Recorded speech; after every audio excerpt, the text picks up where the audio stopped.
grup. Di grup pun sebelum saya keluar dari grup HTI dan FPI itu, saya tuh udah seling berdebat. Kalau saya tangkap gitu ya, kan nggak mungkin dong mereka ngomong ke saya di sini ini, emang saya siapa, kan saya bukan yang terpresentasikan yang nampak itu misi mereka itu memang ingin menguasai Indonesia. Menguasai Indonesia. Jadi mereka itu mendapatkan kucuran dana itu memang tujuannya hanya untuk Indonesia ini agar tidak dipimpin oleh orang-orang yang tidak pro asing gitu.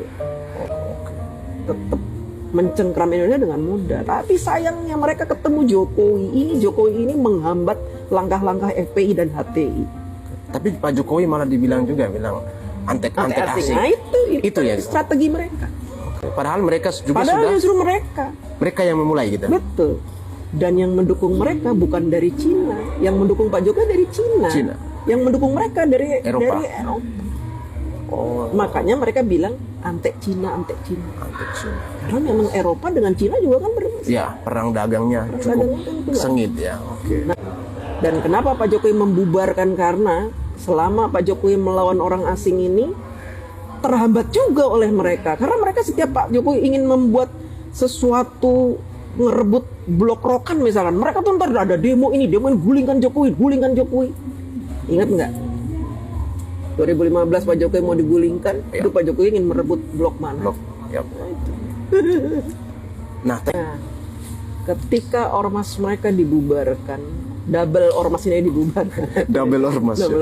dibubarkan, mereka ini muncul dendam yang teramat sangat. Karena apa? Pertama, kucuran dana tidak ada lagi.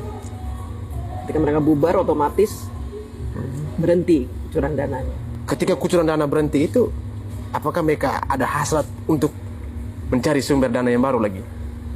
Yang jelas mereka punya kucuran dana dari mana-mana. Mungkin dari sini berhenti, tapi yang di sini masih membiayai. Kan kita nggak bisa sebut namanya ya, masih membiayai. Ya akhirnya apa? Karena mereka dibubarkan, mereka berupaya untuk bikin lagi organisasi baru. Makanya teman-teman harus tahu nih, ada organisasi baru namanya FPI.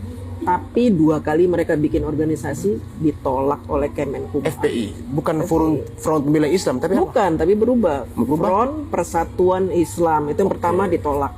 Akhirnya mereka ubah Front Persaudaraan Islam. Dan sampai sekarang belum ada legalitasnya. Kenapa mereka sekarang tidak punya kekuatan lagi? Karena tahun 2019 kalau nggak salah ya, ada Kiai NU yang namanya Kiai Madudin itu menemukan sebuah riset bahwa ternyata yang namanya Habib itu bukan keturunan Rasulullah. Artinya apa? Selama ini umat Islam ditipu mentah-mentah oleh mereka. Yang menggalang kekuatan Islam ternyata si penggalang ini bukan turunan Rasulullah. Lalu selama ini kita menganggap beliau ini mau mendukung beliau ini karena apa? Karena kita anggap ini cucunya Nabi junjungan kita. Nah, ketika Imaduddin membuat temuan, akhirnya mereka melemah. Jadi walaupun mereka sudah bikin organisasi baru dengan nama yang sama, kekuatannya tidak seperti dulu sebelum dibubarkan. Berarti paling muncul di permukaan itu apa? Ijazah palsu. Ijazah palsu. Itu salah satu proyek besar yang harus mereka tuntaskan. Karena apa? Harapannya kalau proyek ijazah palsu ini sukses, mereka menjadikan Pak Jokowi pesakitan di pengadilan, maka otomatis Pak Jokowi itu yang sudah membuat undang-undang hilirisasi, membuat banyak undang-undang untuk pembubaran FPI, pembubaran HTI itu dianggap gugur. Narasi mereka bahwa mereka mencintai Prabowo itu bullshit gitu.